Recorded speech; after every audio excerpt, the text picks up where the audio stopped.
$1,000 worth of half dollars. I'm feeling really good about these two boxes. Let's hope they yield a lot of silver.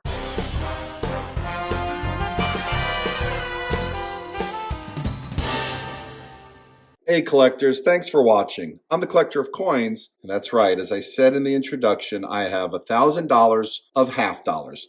Two boxes, and we're going to be searching for 40% silver and 90% silver. Who knows, maybe we'll even find proof coins. If you're not yet a subscriber, consider subscribing to my channel.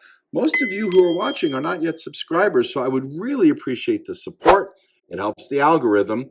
And as always, don't forget to turn on post notifications. All right, well, that looks promising. I'm not sure if that's silver. I'm going to move one box aside. We're going to dig into this box first, and I'll pull you in if we find something of value, meaning it's greater than face value, something worth more than 50 cents. All right, so let's get this first box out of the way. Let me just move this a bit. We'll fix the camera. And I'll let you guys watch as we pull out and open up the half dollars. We'll check them over here. And let me get a couple things out too. I have a few spare half dollars. If we happen to find anything, I take them out of these rolls and replace them so that we have complete rolls to bring back to the bank.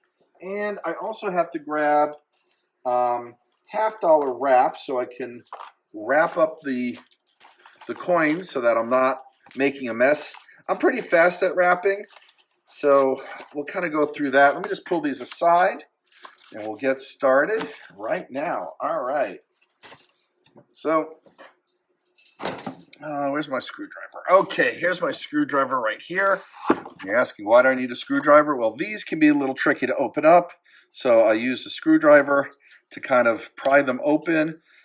Try my best not to damage any of the coins. I'm not worried about damaging the clad half dollars. They're just really worth a half dollar. But we'll take a look to see if we have any proof coins, any 90% silver. I don't see anything from the rim, but you know, I often have a hard time spotting the 40% silver by just looking at the rim. So I like going through them just in case. There are also some better dates, not intended for circulation, not issued for circulation. I'm not really looking for the ones that were minted in 2002 or on. I have tons of those. I'm actually looking for, I think it's like the 1987, which is clad, and yes, 1987 P and D were not intended for circulation. They're very hard to come by. A little bit of an older date. A lot of people need them for their album, so always look out for those. I generally, when I pull them out, depending upon the condition, you know, if they're XF or better, assuming they're in like the low MS grade, I'll sell for a few bucks. You know, if it's high-end uncirculated, which is really unlikely because we're pulling this out of circulated coins, basically rolls of circulated coins. You know, I might charge more for it as a dealer, but you know, I've only found maybe a handful of these coin roll hunting, two for my own album, so I have both, and I found an additional one, I should say, that someone needed, and so I think it was in okay shape. So I think I charged maybe like $1.50 or $2 for it. They were just really happy to get it because that was the last one they needed. So, but as we're searching through these, you know, it's a little time consuming, but when you find silver, it is absolutely worth it, as well as finding a proof coin. So I think, yeah, some of the newer ones, the reading is quite brilliant, and so I always find that difficult. Not that I think they're silver, but it's what throws me off when I look for the 40% silver as well. I'm colorblind, so maybe that's a contributing factor. I know other people can spot them right away. I just personally have challenge. Now, with the 90% silver, I don't have an issue at all spotting it. It's bright white as opposed to, you know, metallic. Even though silver is metal, it just, to me, looks white. So those I find pretty easily. So we'll just wrap this up, and we'll just keep going through these one at a time.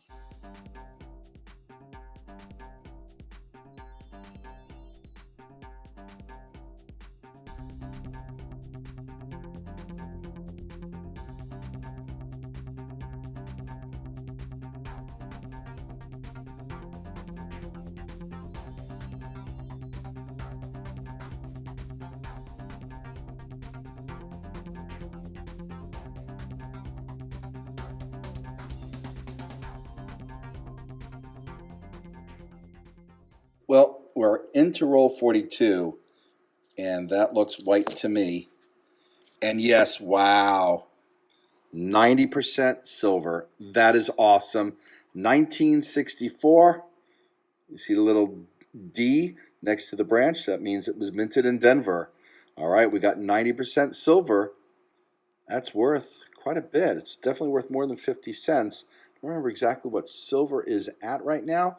I'm going to say this is probably worth, I'm going to guess like, I think it's like $22 or $23 times face. So this is like $11 or $12 in silver right there. Don't quote me on that. I don't have silver prices in front of me, but you'll get the idea. All righty. That's an awesome find. We got more rolls. We're almost done with this first box. We still have a second box. Let's see if we can find more silver. All right. Well, we finished going through the first box. I got the second box out. Kind of having this set up a little differently. Hopefully it's a little easier to see what we're doing. Very excited that we found a 90%. I put it in the bag so that it doesn't get mixed in with anything else as we're going through this. Let's see if we can find some more silver. All right. I'll put on the time lapse again, and I'll bring you in as soon as we find something good. I'm hoping we do.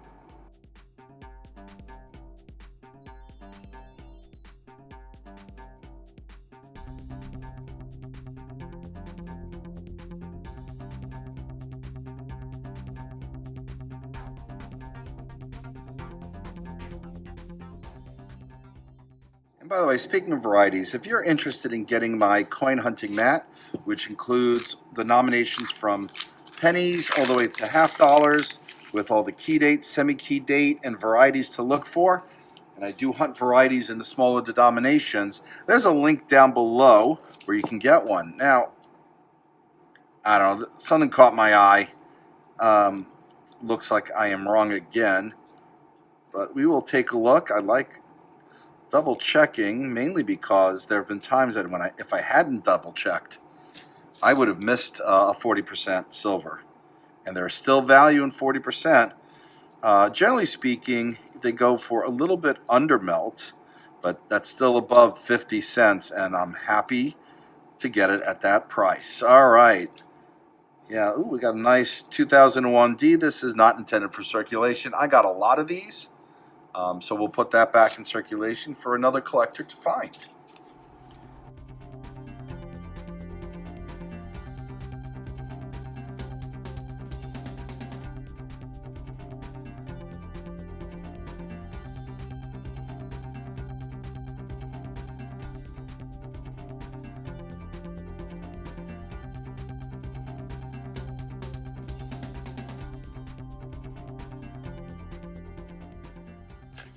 All right, well, we're going to get these 3 rolls wrapped up again. I'm going to stop the time lapse,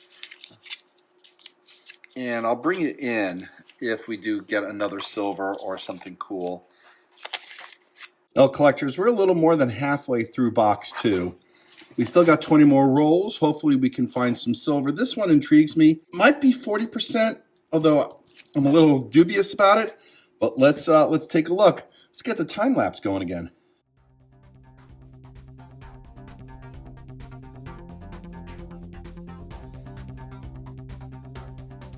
All right, well, we're getting into that roll with the interesting ender. I'm curious to see if this is 40% silver. Not sure if it is. Let's kind of open it over here.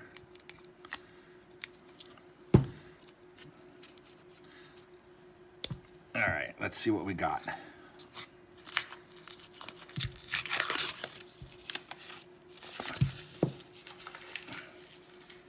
Yeah, just tarnished, interesting looking 1980. Let's take a look at some of the other ones. 71, 71, 97, 74. Come across a lot of 74s typically, as well as 71s. 74, 72, a lot of 72s as well. Now, I know that there is a 71D double die. Again, I mean, unless I come across something that's in really outstanding shape, I'm not going to even bother looking under a microscope. Someone hunted that, and marked it. I wonder who. Let's see. 72D, 86, 80, 72, and 86D. All right, let's get back to the time lapse.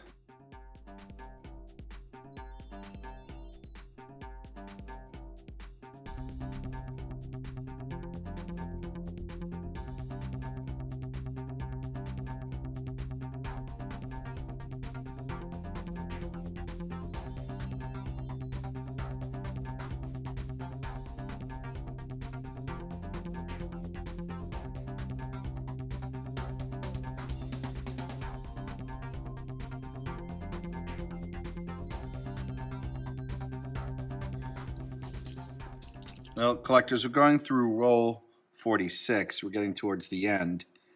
Look at this one. Republic of Panama, 1975. That's a cool find. I like the design. All right. That is awesome. All right, so we'll put that aside. That's another find. Ooh, very interesting toning on this one. All right, well, let's keep going. Let me grab a spare one to replace the one that we just took out. I'm not going to pull the toned one out. I don't think that's particularly attractive toning.